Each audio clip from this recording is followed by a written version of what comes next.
All right, we're mic'd up, coming in, checking the volume. Dope. Today I'm hitting you guys live. You see the topic. This is what it is. We've heard it over and over and over again. Pride is the devil. We're going to break it down, understand what it is from a new perspective. How can it play a role? Is it necessary? Why is it so unrecognizable? What is pride itself? And even in astrology, how this plays in, and what are three of the most prideful signs that exist. Understanding that this is also a personal take, right? Like, this is only my interpretation. You do your own research, you got to apply your own life lessons. Don't just take it at the face value. But I got a roster lit down.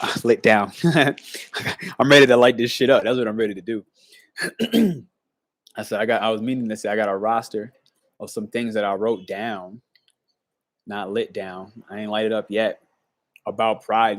I'm gonna be dropping that stuff for you guys in the comments, step by step. We're gonna break it apart.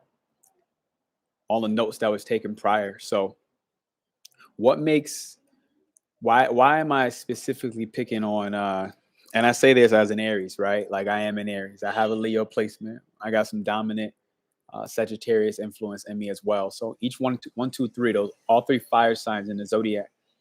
How does this play out? And why did I decide to kind of pick on them? Because obviously any of the other 9 can be prideful as well. Like, that's not specific only to this one astrology piece, but we're going to talk about pride. Let's get in it.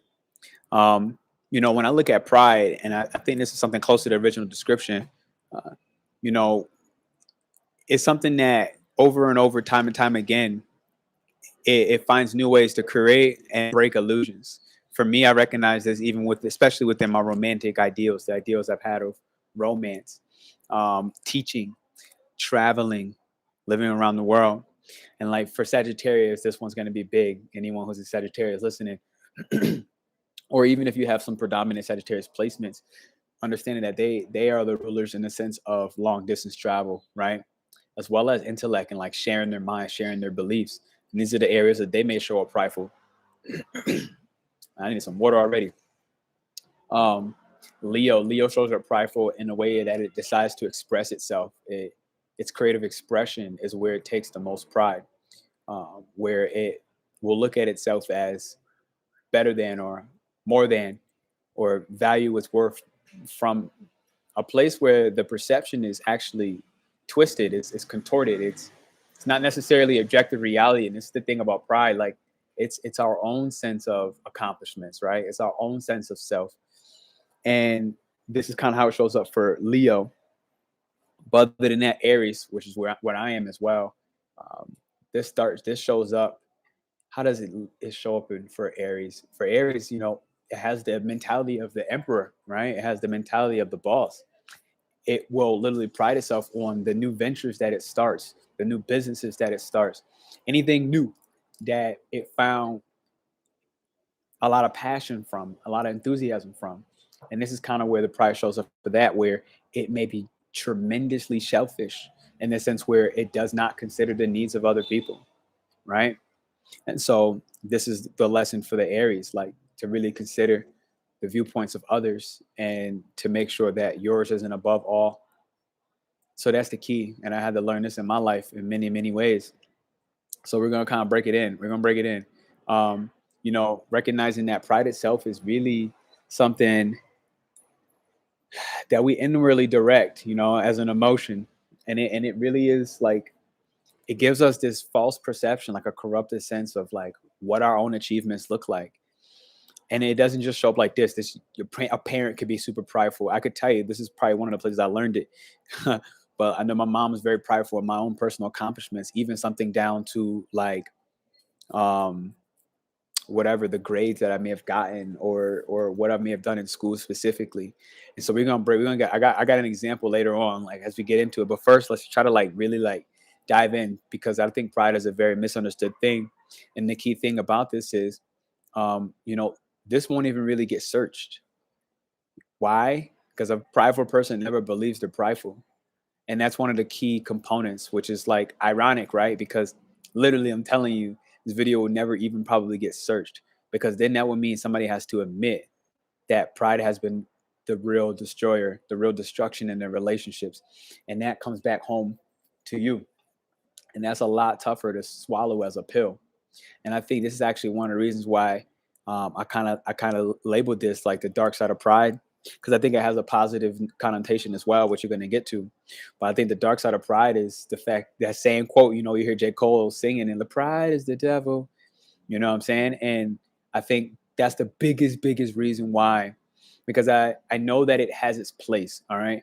Um, Looking at and being able to cheerlead for yourself is something that in society I quite frankly think that we're missing. Everybody, everybody, I'm going to quote unquote that, because obviously it's not 100%, but too many people, and I'll say primarily in Western culture, are tooting their own horns, right? And this is where the pride, I think, becomes toxic. This is where I think uh it shows the darker side of pride, where um you know it's when we toot our own horns, but we're unable to be humble in the process, right? And I use the word humble intentionally in this moment, because I'm also the guy, if you see older videos, where I'm like, look, we need to throw humility a little bit more out the window, because when you look at the definition of humble, it's literally to lower yourself and the view of yourself.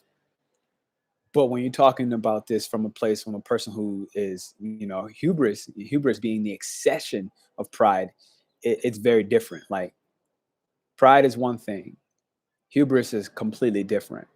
And I think that when hubris is at play, this is when you're really practicing or viewing yourself at an excessive extent, where you're no longer cheerleading, but you're ignoring others, and you set up emotional walls, and you set up barriers to communication. And the barriers are coming down to really never ever being able to solve anything in your relationship dynamics. And as you already know, like, a lot of the channel is like helping people to improve their sex life, right? So it's like relationship dynamics in your sex life is pretty shitty, if not in the beginning, as soon as the honeymoon phase wears down, when you no longer communicate, right? If all communication breaks down and pride is starting to be the ruler of all the anger that's being expressed, and the anger doesn't have a positive outlet, what happens is we begin to set up emotional walls, right? We begin to block people out. We begin to cut them out of our lives. We begin to have less affection for their side of the story. This is where humility is really key, and we got to bring it back to be able to kind of help balance and hone ourselves in. Because, like I said, society, these are some of the more like downsides. But on the opposite side, it's like, look, I really do, quite frankly, believe that we need to learn how to be cheerleaders for ourselves. I think classically, especially Western culture, we need to take more steps on being able to cheer ourselves on, and not have to get it from our wife, or not have to get it from your boyfriend, or not have to get it from your teacher, right? I think the fact that we seek praise from outside ourselves to such an extent, and maybe even lack a little bit of pride, is the detriment, the issue that I personally see with that when it comes to pride is, now, without that person, without that cheerleader outside of yourself, that external validation, I say keyword external validation, I say keyword external validation, something validating a person, validating a substance, validating a thought, behavior, or process, validating from an external standpoint, not intrinsically motivating us from the internal standpoint. I think that this is where we get dangerous. And I think this is where insecurity is. This is really why, and I'll even go even one step further to say men are, especially in the US, growing up more and more insecure. And there is a point where they've been just absolutely soft. And this is critical, because if you're looking at masculine energy, it's supposed to be clear, focused, direct, and objective, and able to accomplish a goal without the personal feelings objectively involved in stopping and slowing them down. That becomes a big problem, because then this is where, um, again, the insecurities become bigger than our mission. And that is a problem, right? Because everybody on my channel, you already know, I'm really, quite frankly, believing in you. You're here for something, whatever that is. Even if it's a mundane lifestyle, you're here for something. And in order to really make change happen, I think that something as significant like as pride is, it needs to be understood globally. It needs to be understood collectively. Because again, if we're not recognizing and being able to check in with ourselves and understand when pride has left the healthier levels, let's say, and it has become hubris and it's on the side where it's just overly excessive, and we're no longer able to listen to each other, we're no longer able to have compassion and care for each other or the person across from us, that is a direct issue. And it's part of why I think the world has gone so fucking haywire in their different ways, you know? So I'm gonna try to check back in with the notes on pride. You know, I say usually contentment comes as a product of praise, and this is that outside influence I was talking about. Like when you only are happy, when you only are satisfied from a source of motivation or praise outside of yourself, this is where pride starts to really get in, because we start doing things just because we know that we'll get praised for it, you know. So it's very different. I can take this back to, let's say, school. I was giving an example of school, right? I was only getting good grades because of the praise that my mom was actually giving. I didn't care about school. Now, on the positive side of that is like, look, I had good grades and I got out of school, right? I ended up graduating with my degree.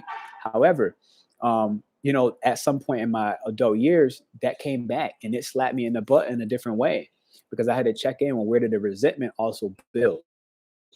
So again, in that scenario, that wasn't necessarily my pride to get the good grades, but the pride even from the parent coming down of this box, if you will, created like a box of what I needed to do in order to get the praise. And if I didn't do that, then I didn't get the praise. So there goes my insecurity rising, and me not being able to be my own cheerleader, needing and requiring the cheerleading from my mother.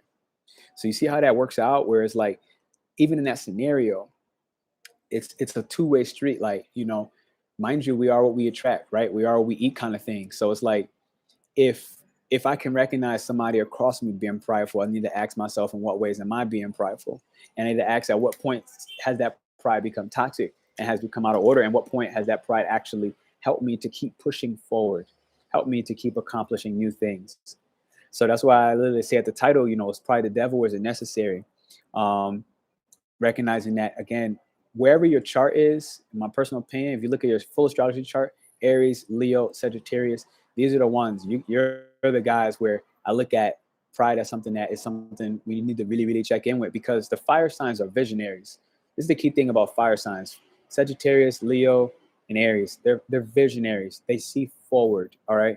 So part of that positive image that they have of themselves, which can easily become toxic and hubris, but part of the positive image that they have in themselves, and their desire to excel, their desire to succeed and to push forward and be cheerleaders for others, even though, yes, of course, they need to be cheerleaders for themselves. Wherever that sits in your chart, recognize, I don't even care if you're a Scorpio or Virgo watching this. Obviously, that's not one of the three I named, but somewhere in your chart, you have that fire. Somewhere you have one of those three fire signs, and I can guarantee you that that's the area of your life, based off of what planet, what house it sits in, that pride is going to be an element that, more likely than not, especially if you're not like, if you weren't born in Aries season, you weren't born in Leo season, you weren't born in Sagittarius season, you're more likely, and I'll put my biggest dollar on it, you're more likely unconsciously prideful to the point of hubris.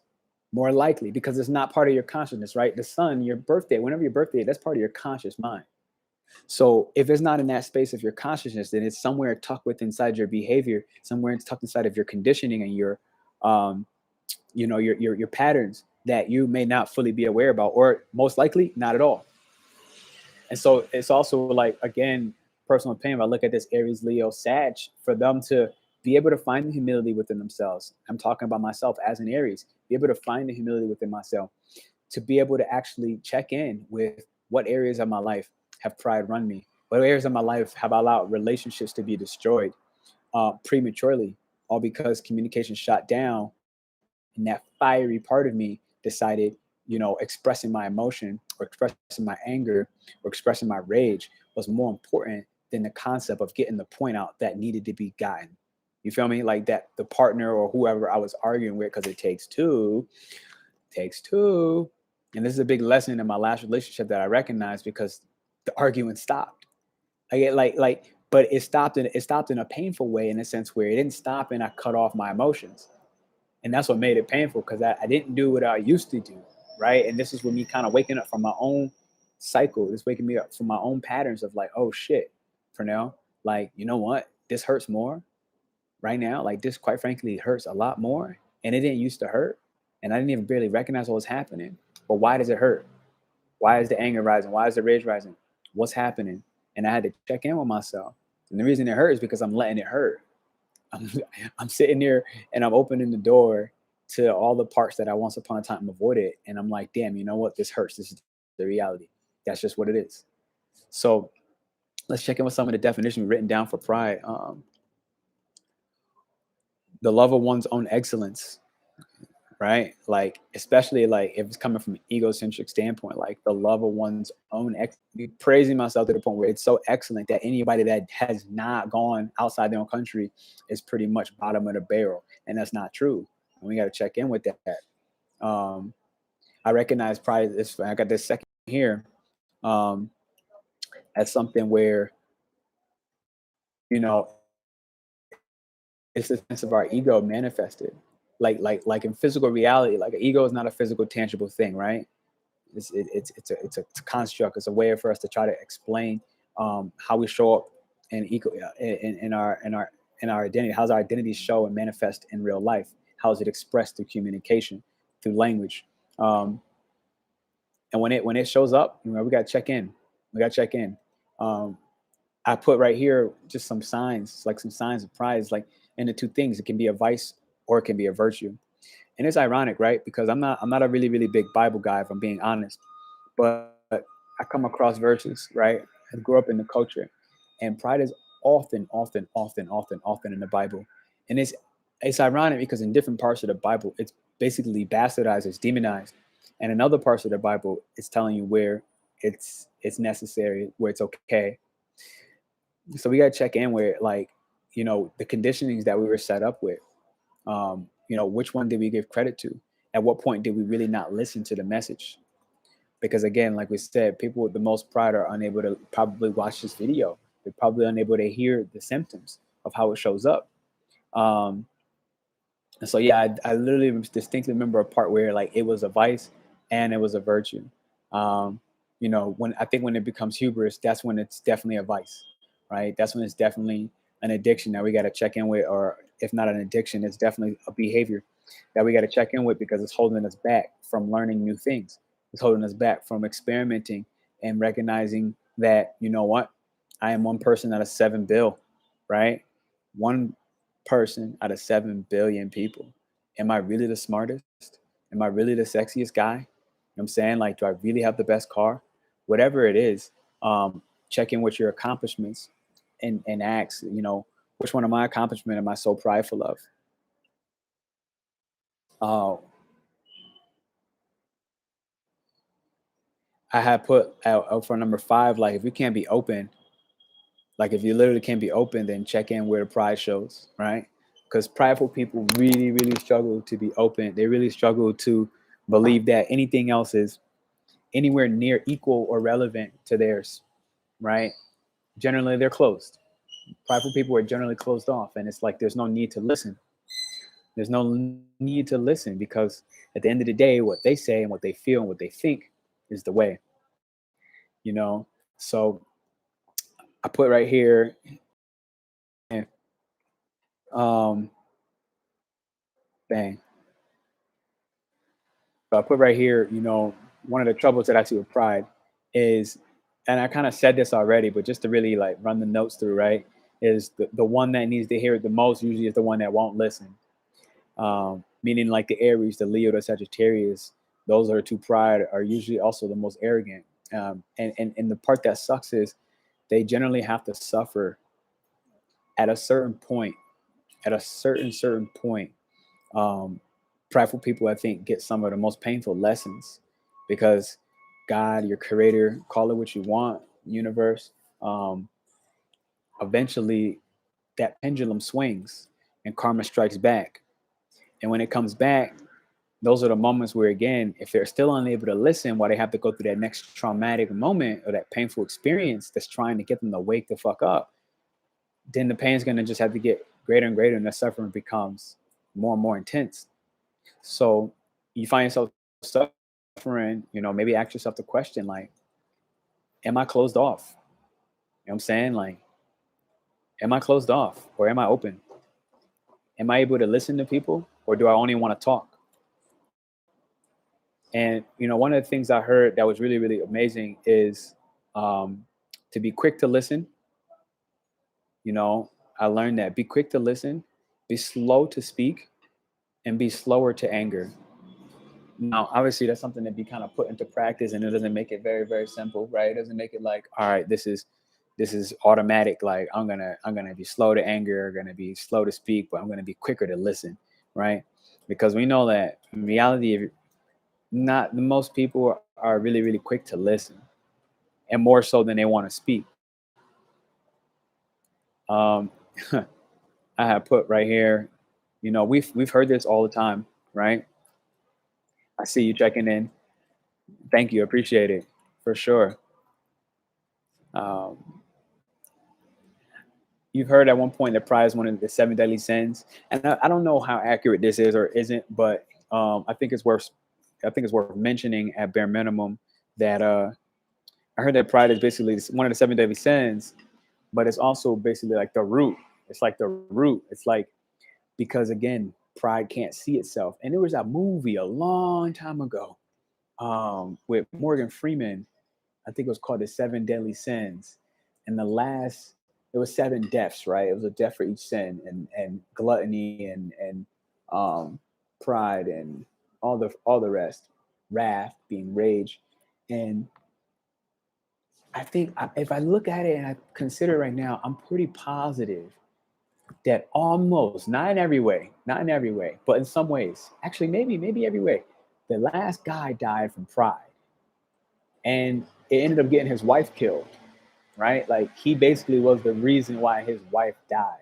And the serial killer was so convinced that this guy was so prideful that all he had to basically do was find a way to be humble and take his win.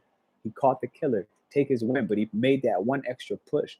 And somehow the serial killer was able to show the guy how that pride actually was the reason for all six of his other deaths, all six of their deaths prior to that, all off of that same fact that the cop was prideful. And that shit was crazy. Like, I think when I first watched it, I wasn't able to fully understand it to that extent. But when I watched it and now I talk about it now and growing up through life and like being able to see it, it's like, wow, pride really does start to activate the other sins, you know? Like it really, really does. Like even if you think about gluttony, like gluttony doesn't have to only be about food. Hey, what's up, son? I see you checking in. Puerto Rico, oh, Boricua, hey. um, and it was like that junk is crazy. Like, think about it. Gluttony doesn't have to only be like, oh, you're overstuffing yourself with food. Like, you can have a glutton for pain, right? And you could be literally addicted to the pain. And I think the guy, which ironically, he also had the glutton for pride. Like literally, like he had a glutton for pride, which was just bonkers. It was bonkers. So, check in with yourself. If you find yourself can't being open, I'm just telling you right now, you're probably prideful. If you find yourself hearing something about pride and it triggers you in a way where you're like, nope, that's not me, or it's just like an automatic hell no, it's not possible. Check in, because the trouble with pride is the one that needs to hear it the most is usually the one exactly that won't listen. That's literally the key. um but just I had to learn in my life for myself at one point, and I don't think it could, honestly, I'm positive it was pride. I'm positive it was pride in my life. This last relationship I was in, it showed me a perfect mirror image that put me in a deep thought about how many different ways have I been overly prideful in my life, hubris. And it was like mind blowing because I was witnessing this in the middle of the relationship because I was like, I don't know what it was. It was this new stage. I was at a new stage in my life where I was like, I was more willing to listen. I was more willing to just recognize my anger and fucking observe it, but then shut the fuck up. Like literally, like I would be like angry at certain things that I know were triggering me, but I would just shut up and I would just do my best to listen. And this is where I know that, you know, that no matter what in this stage of my life, like I'm going to be blessed. Like this is the beauty because it was like at one point I could sit there and really like be hard on myself about exactly what I just said. But instead, I just was willing to accept that, damn, you know what? This just sucks. Like, this sucks. We're not understanding each other. The communication is just not going through. The pipelines are terrible. Like, literally, the pipelines of communication are terrible. And I remember telling myself through lessons that I had learned in even previous relationships, the key thing that changed, I think, in this last relationship of mine was like, and it was the hardest part. I'm not gonna lie, it was the hardest part. It was not closing my heart off. It was not allowing my emotional walls to rise up and cut the affection or cut the trust, because these are the things that happen when pride is expressed only through anger, which is not wrong, but when it's only through anger, then it's lacking the point where you tell the point. You know what I'm saying? So you're dealing with somebody with pride when they pick on one issue. You say they tell you this whole message of some shit, right? They basically give you 99% of how you're the fucking goat. And then that person will pick the one fact that triggered them, and they will hyper focus on that. And every other word that they say around that one point that you triggered, everything else that they that one word, they will stay on that, and they'll give context with sentences and phrases and a paragraph and whatever, all to validate why that one word that they were proud about, that their pride was linked and attached to, why that one word is basically unacceptable. And then that person you will find will then guilt trip you, or they'll then use shame and other manipulation tactics to make sure that you got the point, that you addressed what area and what behavior their pride was linked to, a certain achievement, an accomplishment, a certain sense of I'm higher than, or, or, and this is the one that's going to fuck you up. Or I had to learn that pride also comes through someone taking and stealing all the attention. Thank you, Nancy. I appreciate it. Someone coming and taking all the attention through the opposite of saying, I'm the best, I'm rich, I'm this, I'm that, on the positive, quote unquote, positive side. And it'll come on the other opposite side of the spectrum in ways of, I'm going to kill myself, right? How many of us had dealt with these scenarios where they felt all of their options were done, all their options were out the way, and so they go, I'm going to kill myself. And now that's how they're going to decide to receive their attention, because everything else was miscommunicated, and because that trigger of what their pride was linked to was just too great. And it doesn't have to be something so intense as I'm going to kill myself. But I know everybody listening has come across that in their situation, in their lifetime, in a relationship, whether you were young or old. And full transparency, I believe I even did that shit when I was like 16. I remember thinking that. I think my girl broke up with me, and I was like, "Oh man, God, I can't handle this." Like the pain was just too great. Like it would, and if I look now and I try to be objective about it, what was really happening. I felt that I did more in the relationship, or so much in the relationship, that there was no possibility that, quote unquote, my girl was going in any other direction. That my girl would be interested in any other guy. And there goes the fault that I had to learn, first off, that no human being has ownership over the next. Because then what makes me so much different than the same slave owners that I sit there and quite frankly don't fucking like? Just being honest. But then, yeah, two super duper extreme examples.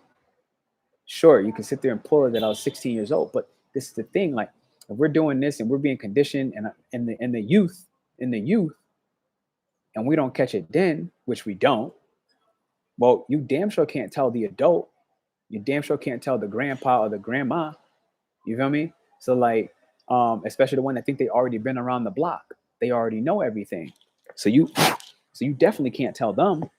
And so this is one of the ways that showed up. Or trying to get people to or self-pity. You'll catch that. Pride shows up even in self-pity, where it's like, oh, I'm ugly, or oh, I'm too fat, or you think I'm fat. External validation, right? Like that should already not be a discussion. Do you think I'm fat? Like, well, do you think you fat? You know what I'm saying? Like, do you think you're ugly? So it starts right there. But again, it shows up where the attention to be stolen is now, if not coming from the fact of the quote unquote positives of, oh, look at me, I got all this money, or oh, look at my new nice apartment. And I ain't even gonna say nothing. I'm not even gonna continue there, but I put it like this: like I was in a penthouse the other day, and my man's man, like I mean, we couldn't even have a normal conversation. We couldn't have normal conversation. Every 3 seconds, it was, well, how fucking sick is this apartment, huh? I'm like, yup. And I actually pulled my journal out and I started journaling, and I actually started reading a book because I just found myself not really being able to hold too much attention span for it. And quite frankly, in that moment, I wasn't looking at it as pride. I wasn't even considering it. I just was like, my interest was in a different area. But that is example. So on the quote unquote positive side, because I don't think that's a positive example, but at least our perception in society is that having money or having the car, or your grand success being on the 69th floor of this high building in New York City, Chicago, whatever, Dubai, whatever it is, like, oh, look at me, I built this building. Those are the more quote unquote positive sides of this. Money don't mean shit without love. Hell yeah, Nancy, I feel you on that. But recognize the downside of that, of when people use pity, when people use shame, and people will basically become, move to the next point. um vanity, bang bang, I'm gonna press the boom. Oh, wait. Okay, so I kind of gave this example earlier about like the parent, vanity, or vain, the glory being associated with pride. It comes a lot in parenthood, right? Like, but because recognize this, pride is not just you listening, holding yourself to a high standard or to a certain achievement that you did, but it's also, and this is more of where I think I was the culprit. I was the culprit more in this. Thank you. I see you. Am I back? Um, Sometimes the internet be going back in and out a little bit. I think I'm live. Just give me like a thumbs up or something. But here's where I think I definitely was the culprit on my end. It's not just when you hold yourself in a high sense of self-esteem. It's the fact that I used to hold others in a higher self-esteem than they deserved. And that is where I'm definitely the big fuck up. Straight through and through. Straight through and through. When I put other people on this pedestal that wasn't necessarily earned, wasn't necessarily deserved. And I had to check in with, how was I limiting my own power by doing so? How was I not allowing myself to step into my greatness, to step into my power by putting other people who didn't deserve to be on that pedestal? But now the kids do, and you're back. Bang. Thank you. Um, so an example I gave earlier was like the pride of a kid, and the pride that the parent feels when their kid is potentially excelling in college or excelling in their with their grades, and it's like they will then, I see, stare their child and their child's achievements potentially in a direction that they want it for themselves, which is one example, and they'll cheer their child on and like, yo, go get that grade, whether they got it or not. I mean, in one sense, every parent wants their kids to do well. So, mind you, like I said, in the title, is pride the devil or is it necessary? Because this is an instance where, you're projecting that forward. I think partially that's necessary. That's partially necessary. And then there's another side of it where we just have to check in of, when are we making our children insecure? Where without your praise and the time that you're not there, they no longer care to succeed, or they no longer care to push for that next step, that the way we trained them. So I see this happen with me. Like I gave the example earlier, like I had grew some resentment,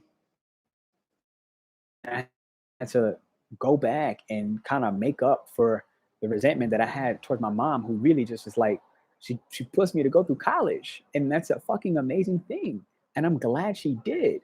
But it took me time to really begin to actually appreciate that. I didn't really want to hear that shit. I really didn't want to hear it. Like I didn't want to hear that I had to get the grade that I had to get. And so this is where pride from her projecting onto me was a positive thing, because me getting through those studies was critical, especially as a Black man growing up in America. It was critical to be able to have that extra step, that extra little edge. So we got to check in. I'm always here with them. Hell yeah, it was an A, as an A plus. So here we go. I'm gonna give you some of the appearances of pride. All right. One of them, this is where we're gonna start getting into the meat. One of them is when you find you're easily hurt, right? When you're easily hurt. I was talking about earlier with the insecurity that pride could bring. Pride can be Leo in the zodiac is where one of the most, and my personal opinion, is the most insecure sign. Super insecure. It needs external validation to the max. And it will flaunt and do more and go above and beyond and be extra in order to get the attention. So, and they are super duper hurt. Minorities need to have more recognition. Absolutely. But when we say minorities too, right? Like minorities are all over the world. Just to kind of like throw that out there. Minorities are all over the world. I'm in Colombia and there is a minority here, right? In the US, I was the minority there because I'm not the minority here. So like that's the funny, right? Like when you move, you cross borders. Like I grew up the minority. Now here, I'm no longer the minority, even though the people that look like me are the minority. Isn't that crazy? Like the people with my skin color are the minority, but I'm still not considered that minority even with my skin color. So that's really good, but that's a good point. That's a good point. I'm glad you brought that up. Pride is easily hurt, and people destroy relationships by holding on to hurt. So we got to check in with that one, right? How many relationships, anybody watching, have you destroyed or I destroyed because I held on to the pain, I held on to the hurt? And that hurt then becomes revenge, right? And that anger gets so built up, it doesn't get expressed, it becomes revenge. When I came across this, it hit me in the mind today. And it hit me in the mind today. I saw my ex-girlfriend 2 days ago at a restaurant. You speak Spanish? What did you learn? Sí, yo puedo hablar en español. También yo aprendiste aquí en Medellín. Yeah, I'm in Colombia, baby. They speak Spanish. Y tú también, sí, claro, ¿no? Boricua, bonena, americano. Oh, wow. Sí, sí, claro. Sí, claro. Claro que sí. Super bien. Yeah, yo. So the other day I had to really check in. Like I saw my ex-girlfriend 2 days ago at a cafe with another guy. And then 3 days before that, I saw her in a cafe with another guy. And I looked at both of them, and the pride was like, it was there. I can't lie to you. It was like, oh shit, like that's not my girl anymore. You know what I'm saying? Like whatever I did, whatever we did over these last couple months, it had this feeling like, oh shit, none of that mattered. That's just all erased. You know what I'm saying? Like the fact that her attention was on a different guy, that was the pride showing up with me now. And all this shit burned. That shit burned. It burned so bad. You know what I'm saying? And so the key with that is to recognize in what ways did it hurt me and recognize that I can make a decision. Am I going to allow this to destroy future relationships? Am I going to allow this to destroy the relationship with myself? That's the bigger one. Am I going to allow this to destroy the relationship with myself? Dude, nuts. I know. That shit sucked. Can't even lie to you. That shit sucked. That shit sucked. Prior, when I was younger, it looked like me punching that dude in the face, and then even not even looking at what her role was at or what my role was at. In this day and age, it turns into I'm walking away. I'm just gonna walk away. I'm gonna feel this pain. This sucks, and I'm gonna learn my lessons, and I'm gonna recognize what I need to recognize. So that's what it was. That's what it was. And I recognize again, like if I hold on to that hurt, like I put right here, if I hold on to that hurt, then it becomes resentment and it becomes revenge. And then I spend so much time unable to forgive. I spend so much time being so angry and not expressing properly what's happening, being able to express that I'm angry, but also being able to stay focused on the point. Like, what was the point of this, Pernell? What were you supposed to learn from this? You was saying now it's whatever. Yeah, but you gotta be careful with the whatever mentality on this, because one of the counter effects of pride is building up the emotional walls, right? When we lose affection, we lose the trust, we lose our ability to communicate. We stop communicating at all. It becomes literally no communication. Because I feel you. Because on some real shit, that whatever mentality, that shit came in my mind. I won't even lie to you. It's like, fuck it, whatever. You know what I'm saying? Like, fuck it, whatever. And, you know, gotta be careful. I gotta be real careful in this because it's like, I gotta be mindful if I'm gonna let whatever negative thoughts that rise from that to begin to consume me. And I gotta recognize at what excuse me is worse. Yeah, pride can't listen. If you find that somebody can't listen to you, and you find like you can't listen to somebody, y'all probably both are prideful. If you find like you can't listen to somebody, and everything you say is being miscommunicated, there's pride involved. Whether it's both of you, or whether it's just you, or whether it's just the other person, there's pride involved. Um, so let's check in with that. Pride finds reasons to be unteachable, and it stays immature. This is a big one that I found in my last relationship. Like, oh my God, the immaturity. It was like, oh my God, it's like when you put a grown ass kid in an adult body. you put a you put you put a grown ass kid in an adult body. Um, that immaturity can be insane. And I had to recognize karmically in my relationships over 10 years, karmically attracting the same relationship. What was one of the themes? One of the themes was I was always the father. I always played the role of the father. I always played the role of the security, the guardian, helping them to stay in check, right? Like it was always women whose fathers figures in some.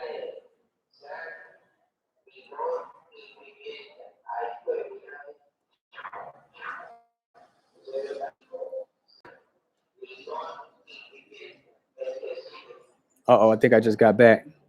Yeah, I just got back. My bad. I actually stopped talking this time because I saw the warning. I looked over at the other screen and it wasn't rolling. Sorry about that.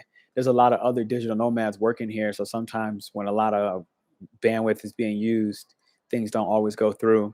Um, so yeah, like I had to recognize, in what way it was down for a minute or two. Thank you. So I'll repeat that last one. I had to recognize that karmically for 10 years, I attracted immature women. I attracted women who, even if they had different mature aspects about them, somehow, some way, I always ended up being their father. Always being the one that had to help them discipline the chaotic energy in a way where whether they didn't have their father or their father left or their father died. Like there's a lot of different scenarios that happen. But when it came down to it, what I had to recognize, and I only learned over the last couple months, is that I've played the role of the father, not necessarily the boyfriend, not necessarily the fiance, not necessarily the husband, but the role of the father itself. Okay, through the immaturity, and pride is very immature. Like this is just key because it's very unteachable. And so I'd find myself like, really with when I think about it, oh my God, I'm like fucking starting to blow my mind. Like too many relationships that I had were unteachable. Like in a sense, like, and it's interesting because it took me this relationship to really just sit and observe and just witness. Like where would my anger rise? Witness where did I just feel frustrated, to witness and observe but being quick to listen. Okay, this is the key with pride: being quick to listen, being slow to respond. Okay, and being even slower to get angry. And this is where I got to be honest, like I'm super duper proud of myself. Like we talking about pride, and mind you, I say, is it the devil or is it necessary? And I quite frankly think it's both. It is both. There's a difference between hubris, which is an excessive amount of pride, and then you got pride. Okay, where like boom, at some point you should be able to give yourself that validation, even if it needed to be cultivated through another person at a point for you to begin to see yourself. um I'm sorry, what? Dang, maybe I'll get back to it. I don't know exactly what I said or what part you're looking for. um but what I can do is I could put this next reason in the chat. Latins don't let anger pass. Yo, And I got that Puerto Rican in my blood too. Quite frankly, I do. My mom is Puerto Rican. She's half Puerto Rican. And yeah, I mean, it makes a lot of sense because she raised an Aries, right? And Aries is anger. Understanding that anger has its purpose. You know what I'm saying? Anger has its purpose. But like we said, being quick to anger can cloud your judgment. All right. So Aries out there, we're talking Aries. Aries, you're really quick. You're quick to the anger, and you're quick to forgive. You're quick to get over the anger as well, which to say like full circle. But recognize how much chaos and damage I gotta recognize. I'm an Aries, right? I gotta recognize how much chaos do I cause, and just because I got over my anger, then I can't decide how angry the next person I'm with can or shouldn't be. You know what I'm saying? Like I'm not the dictator and the judge of that. So another one of pride is it makes us magnify the fault of others and we stay super judgmental.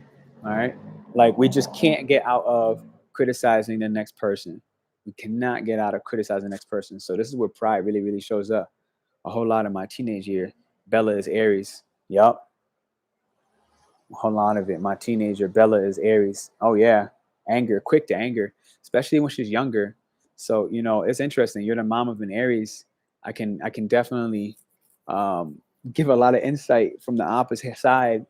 I'm no longer a teenager, so that's cool. But I can kind of be in the middle. I'm like, I seen a teenager, I seen the adult, I had the parent as a mom, and then I'm like now in the middle, right? Um, so be mindful of when we super criticize, be super duper judgeful, and how pride plays the role in helping us to magnify the faults of others as if all the parts of them don't matter.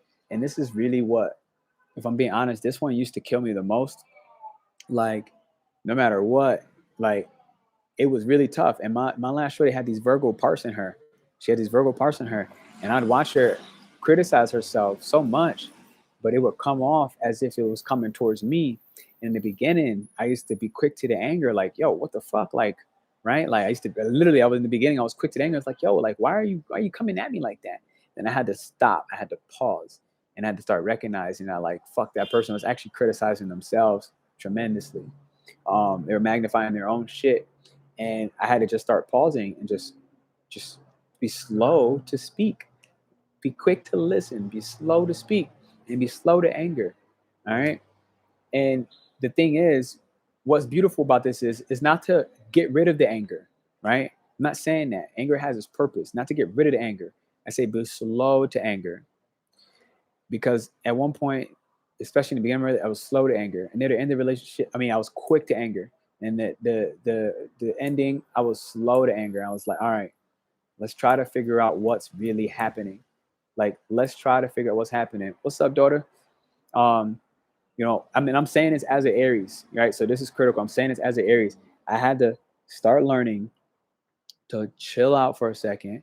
Honestly, like this is white onyx, and it helped me really the most. White onyx is really good for balancing your emotions. So I put it on my left side, which is like the feminine energy. So the feminine energy being the chaos energy, 0 to 60 seconds, 0 to 61 seconds. Bro, half of 1 second. Like it's instinctual, it's instinctual. So it's even faster than 1 second. It's instinctual, natural instinct. Like it's God of war. Aries is the God of war. So it's a natural instinct. It's just quick to kill. This is the reality. It's quick to kill.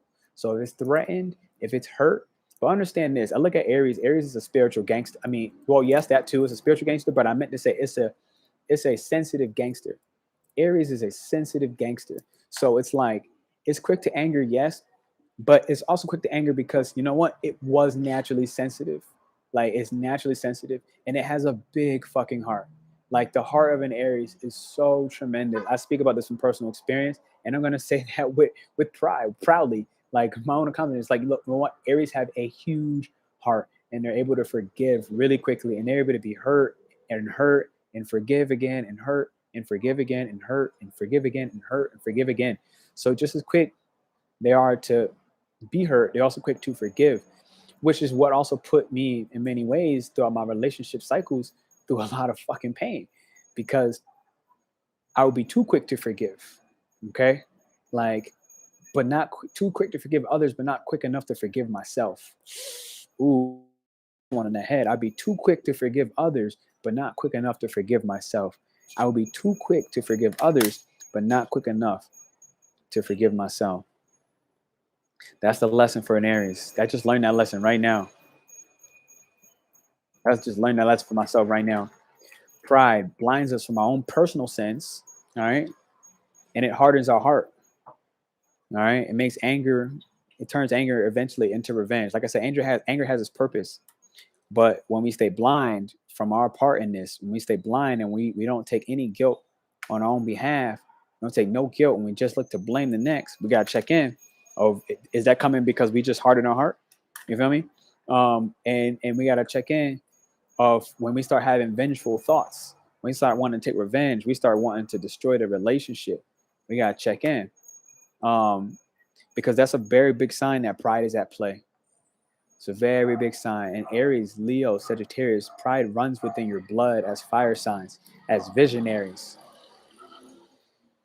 So I put this before, but I'm going to drop it here right now. Pride builds emotional walls. So, what do those emotional walls look like? All right. This is one of them. Okay. I'm going to type it right here. The emotional walls look like no respect, looks like no affection, and looks like no trust. All right. It looks like no respect, looks like no affection, it looks like no trust. Here's another one. It looks like emotional detachment. It's just like not objectivity, okay? Not having your personal feelings involved in the truth, but emotional detachment in the sense where emotionally you take all of the care out and you only look at it from a space of being closed off. Bella has backstabbed me and lost my trust. Help me with that. Is Bella your daughter? That's what you said, right? You said she's a teenager. How old is she? And is she still here? Those are all really questions that I have before I can go forward with what that help looks like. Understand that emotional walls of pride, all right? The emotional walls of pride has people easily irritated. So she's 14. In what way do you feel she stabbed you?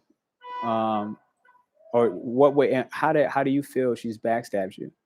And this is a good time to kind of like check in. I'm glad we could do this live. I'm glad we can kind of consult and work on the therapy and do the inner work right now live, because I can almost guarantee that one of the biggest things we spoke about with pride is pride clouds our communication channels. So one person views that they got stabbed in the back. The next person probably feels that they were betrayed. So we're gonna dive in on this question. So feel free to type your answer. Right now we're talking about pride. Whoever just joined in, we're talking about pride, doing stuff behind my back and hiding shit. Well, again, we gotta expand a little bit on the detail, because I don't know too many 13 to 14 to 15-year-olds that don't start to get private, right? Like we all get private around those age because we're starting to come into who we identify with separate from the parent. Those are those stages where separate from our guardians, there's that separation anxiety that begins to form, where it may feel like things are happening behind your back, but if it's communicated, let's say properly, my first assumption, which is an assumption, is that she's starting to step into her own identity, because this interesting about pride doesn't actually, pride doesn't actually come until we have a sense of our identity. But around the age of 14, 13, we're starting to step in more to some of the real initial stages, the completion stages. I won't say completion, but maybe entry stages of our identity. But without an identity, we can't really be prideful.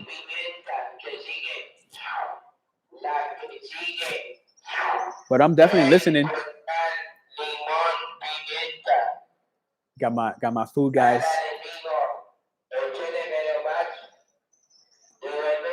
All right. Okay, well, there's chatting with people from school without permission and hiding it with me while text and with a boy that used to be our neighbor. Bang. So, with these things said, chatting with people from school without permission, hiding it in texting. These fucking bugs are like all on me. Texting with a boy that used to be the neighbor. Let me ask you this. When you were young, I want to fix this because I never had the relationship with my mother and I want one with my daughter. So let me ask you this then. When you were 14 years old, right now your daughter's 14. So let me ask you this. When you were 14, did you hide who you were talking to? Did you text anybody without your parents knowing? Did you ever like a boy that you didn't feel comfortable talking to your mother about or your father? Or let's say a guardian altogether? Because those are some of the initial questions that, like, if those are the things that necessarily make you feel like you got stabbed in the back by your daughter, who's currently 14, with the topic being about pride, understanding that pride is also linked to identity. Someone who's 14 is trying to discover their identity. Like they're trying to discover where's their place in the world as they step away from the parent. Around that age bracket, they're starting to think, who am I? Right? Because I am. Aries is I am. So your daughter is also an Aries as well. Aries is I am. So the question around 14 is, who am I? The difficulty with this as well is, and Aries is also starting off as the infant. And because they're so quick to anger, they very much will struggle with articulating appropriately because they don't take enough time to think about what they're actually trying to say. They will struggle to take the time, the appropriate time that it requires to understand what is the anger that they're feeling. Why are they mad? Why are they private? Why are they sad? Why are they judgmental? They are moving too quickly, Aries itself, especially in youth. It doesn't know who it is yet. And I say this, I'm an Aries with an Aries sun, Aries moon, and a Mercury, and I'm 30 at this point. And I am just starting to fucking pause over the last 3 years. Over the last, maybe like since like 24 years old, I started to pause, which is 10 years older than your daughter when I first started to actually take a pause and recognize that I got to check in with the repercussions of my actions before I just fucking keep acting. And that was around 24. I can say I really started to do that after so much trouble with the law, right?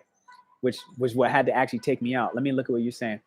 I want to fix this because I never had that relationship with my mother and I want one with my daughter. I was poor. My mom knew of the boy when I was 11. I was upfront with my mom. And then in high school wasn't really a relationship. I just helped him to not get picked on. How do I fix this relationship? Because it's gone on too long. Is your daughter still with you watching right now? And if she is, Bella, if you're there, I would like for you to type what you feel. And Nancy, as the mom, if you can turn your chair while she's typing, like, Bella, you're gonna see whatever she types anyways, right? But like, for 1 second, let's turn the heat down. All right, she's already in Aries, so she's a young Aries on top of that, so the fire is just really uncontrollable, right? And Bella, I would like for you, if you feel comfortable, I would like for you to type how you view the situation. Do you think and align what your mom is saying about you stabbed mom in the back? It was it, and if you did stab her in the back, do you actually feel you did that? Or is it what your mom is saying and it seems very difficult for any other idea to have space to breathe other than you were the one that stabbed her in the back? If you just allow yourself to think, this is who I am, which is Aries, I am, what would you say? Aries, mind you, is very bold. With that being said, is there the space? Is there the space for any, Nancy? I'm sorry, so I'm talking for you for a second, Nancy. Is there actually the space for there to be any other possibility other than she stabbed you in the back? Because that's very powerful. Like, it's a very strong statement.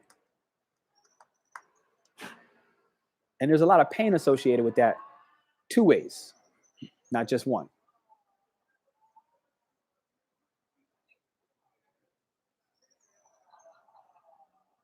Because like I said, we're talking the subject of pride and how what's the dark side of pride. And one of the dark sides of pride is the fact that miscommunication is constant. So you said this has been going on for too long. Well, check in because we're saying it right in the thing. You know, the emotional walls of pride equates to no respect, no affection, no trust. right? Emotional detachment, being easily irritated, quick to anger, constant miscommunication, not being understood. No, I didn't feel like that. I just didn't want her to tell her about it. Bang. Okay, why didn't you want to tell her about it? Because this is what I was saying. I have tried. Okay, we're starting to get somewhere. So you've tried to tell her, and what your message was didn't get through. And this is what we're literally talking about with pride. And Nancy, I don't know either one of you, right? I'm just talking to you from the other side of the computer, so I have a very objective. I'm not emotionally invested in either of you, right? Like I'm not really swayed left or right. But if I'm just looking at the same information I'm presenting today about pride requires us to actually have an identity. Pride requires us to actually have an identity. And her stepping into 14 years old, she's just starting to step into her identity, which means that she's just starting to step a little bit away from the guardian, which is you. But those years from like 12 years old, and I've seen this all over again because I got a little sister who's like half my age. She's like 15 now. And so from like maybe like 11 to 12 years old to about 18, 19, mind you, there's that tough phase where there's like a separation anxiety from the parent to the child, because it's like, yo, you raised her and you did your best to do X, Y, and Z and provide the best possible thing, everything you probably felt you didn't get from your mother, everything you probably felt you didn't get from your father, and you wanted to be the supporter and provider of that. So you did your best, right? Your best, pride, your best. And the sense of accomplishment that you've raised your child to this point is a partially linked to your best and is linked to your self-esteem and how you consciously identify with your own ego self. So the adult in this scenario definitely is able to have and experience the pride, but generally the child, we're not born with that. You know what I'm saying? Like we're not born prideful. And her just starting to step into her identity, which is where pride requires identity. All right. We can like go research this up. Pride requires identity. So she is just in this phase of Aries. I am. Bella forgot your question.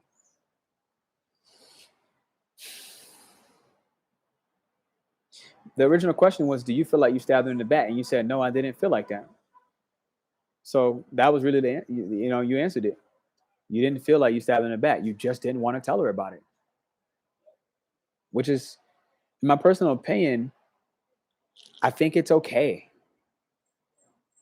Like, not to necessarily take sides, but I think it's okay, to not know everything. Because again, if we know absolutely everything, it's like, where's the space for something new? I could turn it. Y'all want to? No, I could turn it, bro. The sun's down. No, you're good. I'll turn it over. We still light up. Oh, fuck. I'm gonna go here like this. Light. Okay, cool. Bang. Not in this house. Yeah, I already understand that comment because I got the same comment. My mom used to say the same thing. Not in this house. Everything has to be transparent.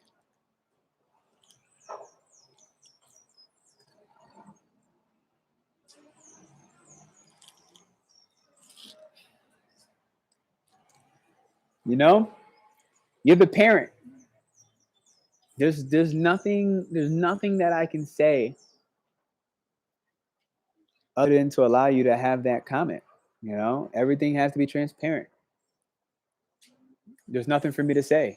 The only thing that I will say is from my own perspective. My mom had the very same iron will with a comment just like that. Everything has to be transparent. But I'm also, let's just say, a Scorpio rising where everything is not transparent. And it's not transparent in the sense where I'm looking to hide something from you. Let's just say me as a Scorpio rising, Scorpio being a more private person. It's not that I'm looking to hide something from you. Is that I don't want to necessarily share something that I don't understand myself yet. I don't even understand what I'm going through. So to try to be transparent with somebody else when I don't understand me is very difficult for a Scorpio. I don't know if your daughter's a Scorpio or not at all, but I don't know what her astrology chart looks at all. But she may very well have private sectors in her astrology chart. So, um, you know, it's your rule. It is your house. And it was the same way with my mom, right? Not a liar for a door.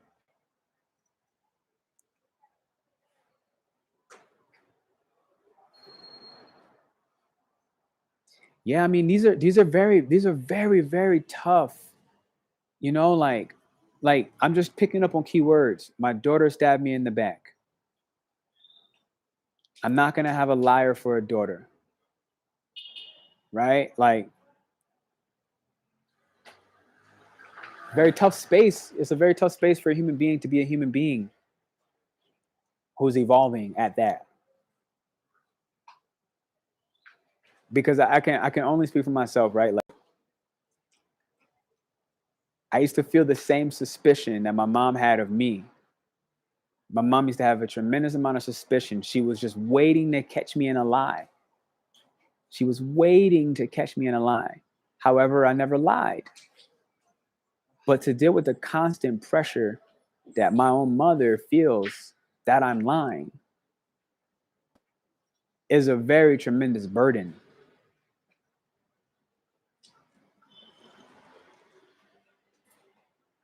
Yeah, I mean, for right now, the fixing this is listening to everything, in my personal opinion, that we spoke about with pride and where it becomes hubris. All of the signs that we spoke of, right? Right now, if there's anything that's clear, the communication between you and your daughter is miscommunicated. That's one. Right now, if anything has become clear, it seems that at this point, it doesn't even matter what happens, you're easily irritable. All right, another emotional wall that pride brings up. And right now, it seems like you're emotionally detached from what her emotions are and what she's feeling, being called a liar or being called a backstabber from her mother as a 14-year-old kid. Right now, it seems like respect is required from one end, but not on the other. And right now, we just spoke, there is no trust from you to her. So then why is it expected on the other end? And the last wall we have put of emotional walls of pride is affection. Where is the affection? I wouldn't open up to you either, Nancy. I can't lie to you. I'm being honest. You asked me how can we 100% squash this? And then right there, the next answer you said is she won't open up to you. I would not open up to you if that was the rule. I wouldn't open up. I just wouldn't. I'm not going to lie to you. And I didn't.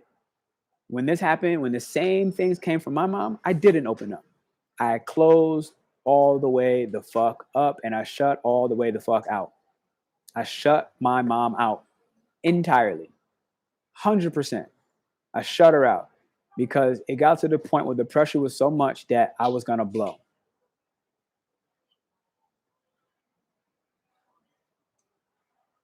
Yeah, Nancy, I'm sorry. This is pride. I got to call you out loud. You've been rocking me on these lives. I got to call you right now. Like, this is pride. You've gone through hell to keep her. Again, we said it's the sense of your own accomplishment being so grandiose that there's no space for anything else. I'm sure you did go through hell. Whatever the situation, custody battles, whatever the situation, I'm sure you did go through hell. But to hold that sense of accomplishment that you made it through hell and that she owes you this debt because you did what you had to do or you felt you wanted to do, this is the accomplishment. This is when it becomes hubris. This is when the pride becomes excessive. Listen, you want the solutions to this. Here are the solutions that I have wrote down. All right. It's a 1, 2, 3 word. We're gonna go. I'm gonna type this in the box. Solutions to pride. So what should I do to have her open up? If she's still watching this, I think this is a starter because pride is mostly an invisible animal. All right. It's an invisible beast. Most times we don't know when we're being prideful. If we did, If we could listen and we could drop the pride a little bit, that's the starter. So the fact that you two are listening to this together right now, that's a beautiful first start, because you're bringing awareness. You're bringing awareness, and this is critical. This is actually making me very happy. I'm happy to be doing this today and to be able to have this conversation with you, because it's obvious that this is tough. And I was in the same situation when I was younger, and it was tough for me too. So what you should do, personal opinion, is practice this humility to start. All right. Boom. Because the statement of I've gone through hell to keep her. All right. Let's say that's true, because I'm positive it is. This is where we can lower our achievement of the hell we had to go through, and we can begin to enjoy the fact that she is with you, right? Like, you were able to keep her. She's with you. Put the energy and the focus right there. That's where humility can help as a step one. All right. We're gonna say step two. We're gonna say step two. Step two to this is forgiveness. I gotta call it though, because right there, if you say you do, we gotta check in with the denial. If you say that you are practicing humility, then on the opposite end, you wouldn't be so attached to the accomplishment that you survived hell for her.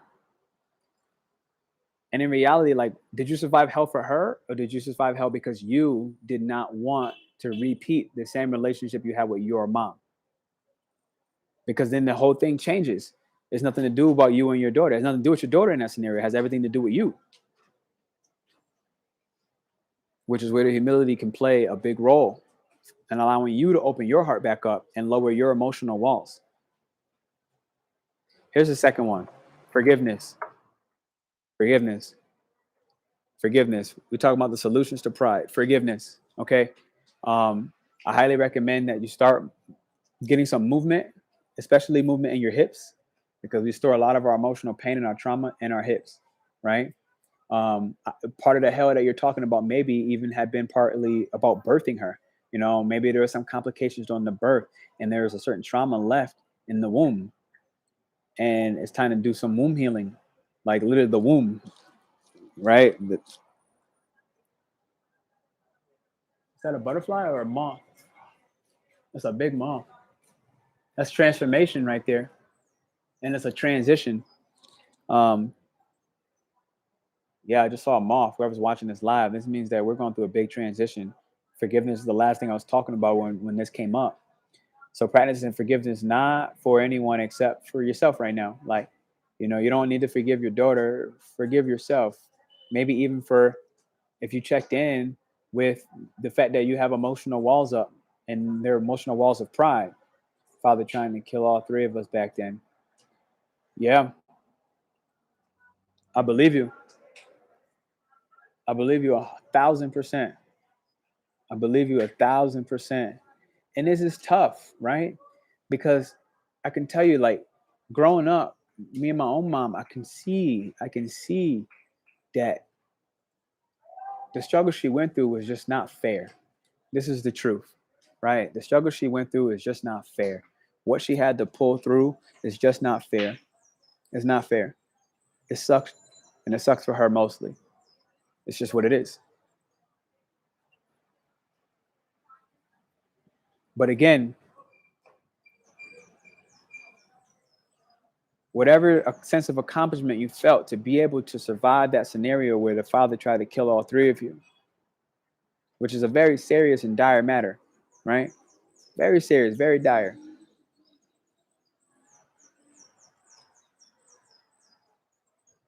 "14 years ago."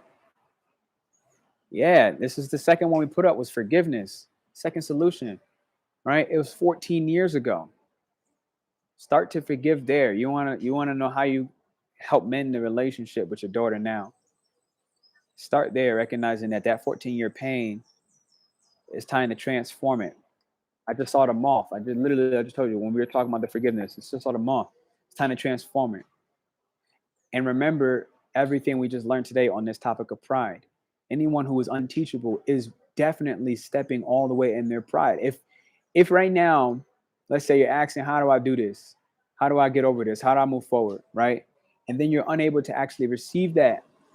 Right? You can hear it, but it goes out the other ear. When you're not actually able to receive that, then it literally speaks for the hubris, the excessive pride.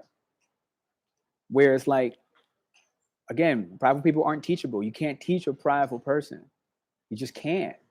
You can't teach them because they think they're the teacher in every scenario and that their rule is law. But then this is what I was talking about earlier when we talk about empaths and narcissists, right? It's like, this is why I think the line is super duper thin, because anybody you can't teach is also the same one we would consider the narcissist on a different end. But meanwhile, will still resonate with as being an empath. And this is why I said they're interlinked, like empath and narcissist, right? It's the duality of all things that exist. Can't have the dark without the light. Here's the next thing, ready? And this one's hard to practice because here's the magic, right? It's your daughter. And in some capacity, until death do you two apart, she's going to be your daughter. So it's going to be a lifelong practice. So check in more with the improvements. And again, check in with the hypercriticism. Remember we spoke earlier when we put a magnifying glass on that one thing that they did bad, right? So let's say this one thing is she sent this text and you feel, all right, not objective truth, you feel she's hiding something from you because the objective truth is she says, unless she's lying, she says she's not hiding anything. She just didn't want to tell you. Like that was the objective truth I heard. She's not hiding anything. She just didn't want to tell you. There's all types of levels of embarrassment that could be going on with that. Who knows what their actual conversation was about? It could have easily been about her period that happened to come late and she was nervous and she didn't feel comfortable telling you because she knew how you would react and respond. You know what I'm saying? It could have been something completely different about her grades and, oh shit, I didn't get an A+. How am I going to survive? I can't show my mom this. Whatever it is, like it's not, and it could be something completely freaking different where it's not anything bad at all. And she just didn't feel comfortable enough with herself to be able to be comfortable enough with you to talk and speak the truth. So the next thing for getting through pride and recognizing the solution is be quick to listen. All right. Be quick to listen. Because the thing about an iron rule is there's no space to listen. But then it doesn't make us much different than the people who were ruling in the Ming Dynasty committing mass murder. Then it doesn't make us tremendously different from an Adolf Hitler. Then it doesn't make us tremendously different from systemic racism. None of them are quick to listen. They're all fast to speak. And they're all quick to anger. But we're looking right here, right now, as part of solutions to pride. And it's being quick to listen. All right. It's being slow to speak, not trying to get your response out more than you're trying to hear and comprehend what's being said to you. And be slow to anger. And you said it earlier, how quick to anger you were naturally. So recognize whatever parts of you are quick to anger. I don't know your astrology chart entirely, but recognize that if your daughter's in Aries, that there's Aries inside of you, and that anger is learned through you. But probably you in the combination of the father, actually. It's not just you. That's a shared responsibility. Even if she doesn't know her father. Wow. Any last questions? This mark, oh wow, 555. Big change coming, baby. On the 21st of 2021. Big fucking change. Any questions is a good time to ask now, or forever hold your peace. This is my spiel on pride. Is it actually the devil or is it necessary? We talked about it. It has its purposes on both sides. The accession of pride, being hubris, is a whole different story. All right. That blocks our blessings. I would definitely keep all this in mind. Absolutely. And what I would say is right. So you were interacting with me live, right? And so that changes the dynamic in one sense because you're interacting. I would say scroll up and down this live chat or look through the description of you got to put into action. Absolutely. And we have our natal reading. I already see you booked in my calendar. So, we got By the time you actually do your session, you're going to have a clear understanding of what you actually want to talk about. You know, when you first took the booking, you might have had an idea of what you wanted to get out of it. But now, I mean, I've seen you on at least 3, 4 different lives with me, and you've learned a lot, not just about me, about yourself, and about what's possible. Um, you know, it give you. I think it was perfect that you booked so far in advance, so far out in advance, because it gives you a lot of time to really register. It gives me time to register. You know, we're going into this natal reading, this astrology reading, already knowing each other a little bit, knowing a little bit of our stories, about our history. So this is the magic. So I would definitely say scroll back through the description of the live chat, or you can look back at it through my absolutely. No, thank you. I appreciate you for being honest and vulnerable. You know, it's not easy to do something like that live, right? Like it's not easy to just um you know, be able to be emotionally vulnerable and show up just raw and authentic. And especially when you talk about family, right? Everybody hides topics of family matters. No one talks about family dynamics, especially not live. So this is tremendous because you allowed yourself to be exposed, which shows that, you know, you're willing to make the transition, you're willing to make the change, and you're willing to forgive. I say keyword forgive because I saw that moth come when it was here, right? And that's a sign of transition. It's a sign of transformation and change. So you're in my personal opinion, you're ready to forgive. And I you know, I would like to honor you for that, because not every single mother in the world is willing to take some of these hard blows, and to have some random ass stranger on the opposite side of a fucking camera on the internet to actually tell them something. So I'm happy, Bella, that you were able to join in with your mom, because I'm sure there's some things that's going to resonate on this call for the rest of your life. I can promise that. There's some things you heard today coming from an Aries to an Aries that you heard is going to resonate with you for the rest of your life. And so also don't be too quick to cut off your emotions and cut off your feelings, and allow yourself to feel it, and allow yourself as well to learn that lesson of be quick to listen, be slow to speak, and be slow to anger.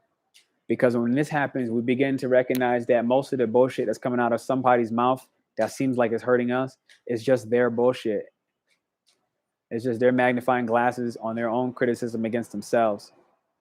And then it doesn't really require too much communication where we're like, you know, I'm never giving up on her. We know that. And she knows that. And that's the magic, you know. You're attempting to be with her and connect and heal with her right now.